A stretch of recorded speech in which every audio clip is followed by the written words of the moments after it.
வணக்கம். தலைப்புச் செய்திகள். பழைய ஓய்வூதிய திட்டத்தை அமல்படுத்த கோரி சென்னையில் 200க்கும் மேற்பட்ட அரசு ஊழியர்கள் மற்றும் ஆசிரியர்கள் 72 மணி நேர தொடர் உண்ணாவிரதம் நாளை காலை 10 மணிக்கு முடிவடைகிறது. போயிங் விமானங்களின் எரிபொருள் சூழ்ச்சிகளில் எந்த பிரச்சனையும் இல்லை, ஏர் இந்தியா விளக்கம்.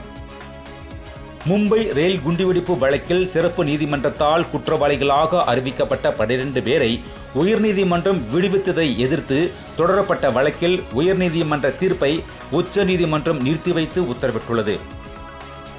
ராமதாஸ் வீட்டில் பொருத்தப்பட்டிருந்த ஒட்டு கேட்கும் கருவியை தலைமை நிலைய செயலாளரிடம் கிளியனூர் காவல் நிலைய ஆய்வாளர் ஒப்படைத்தார். கர்நாடகாவில் 8 அரசு அதிகாரிகளின் வீடுகளில் நடத்திய சோதனையில் கணக்கில் வராத ரூபாய் 50 கோடி மதிப்பிலான பணம், தங்க நகைகள் மற்றும் ஆவணங்கள் சிக்கியது. உத்தரப்பிரதேசத்தில் போலி தூதரகம் அமைத்து மோசடி செய்த நபர் கைது. தூதரக அதிகாரிகளின் கார் நம்பர் பிளேட்டுகளை பொருத்தி காரில் வலம் வந்தது அம்பலம்.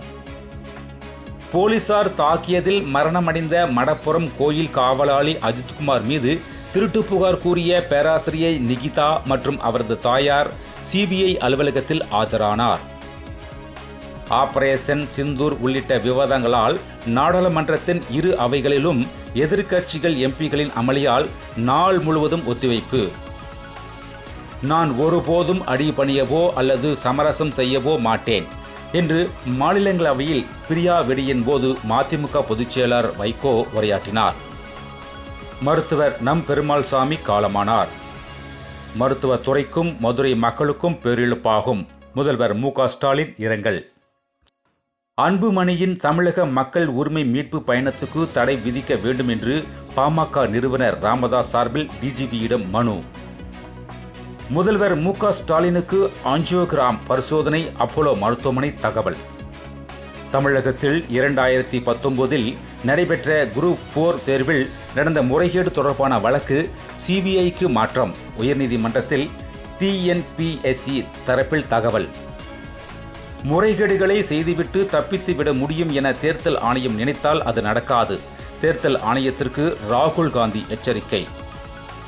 அமெரிக்காவிலிருந்து முதல் தொகுதியாக 3 அப்பாச்சி ஹெலிகாப்டர்கள் இந்தியா வந்தது.